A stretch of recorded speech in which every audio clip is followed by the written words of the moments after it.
Hello नमस्ते सबैजनामा। आज म चाहिँ सोयाबिनको अचार बनाउन गइरहेको छु, जुन चाहिँ थोरै तेल लागेर एकदम हेल्दी बनाउन गइरहेको छु। यसलाई चाहिँ तातो पानीमा 2 मिनेट जति भिजाउने, त्यसपछि थोरै तेल राख्ने, तेलमा अलिकति मेथी खिराइदिने।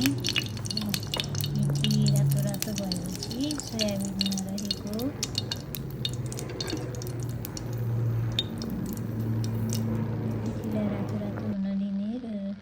सोयाबिनमा रहेको पानीलाई मजाले निचोरेर तेलमा राखेर 5 देखि 10 मिनटसम्म मजाले फ्राई गर्ने। यसलाई साह्रै सानो आगोमा फ्राई गर्दै गएपछि हल्का रातो रातो हुन्छ। त्यसपछि बेसार राख्ने, बेसार राखेर पनि 5 मिनट जति मजाले यसलाई पाक्न दिने। यसरी पाकेपछि यो पाकेको सोयाबिनलाई मैले अर्को भाँडोमा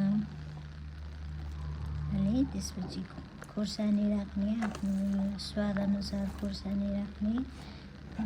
प्याज राखेँ मैले, काटेको प्याज, अदुवा, धनियाँ, हरियो लसुन, स्वादअनुसार नुन राख्ने।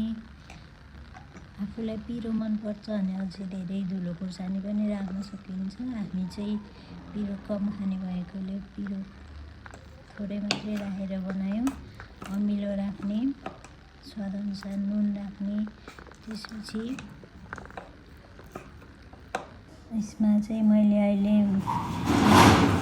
चाहिँ बदामको पेस्ट बनाएर राखेको छु। हजुरहरूले चाहिँ तिलको अथवा जेको पनि चोक बनाएर हाल्न सक्नुहुन्छ। त्यसपछि हालेपछि मजाले मिक्स गर्ने। यसरी मिक्स गरेपछि यो खानालाई रेडी भयो। यसरी राखेर खाएर टेस्ट गर्नुहोला। एकदम हेल्दी र मिठो बनेको छ। यो रोटी भात जे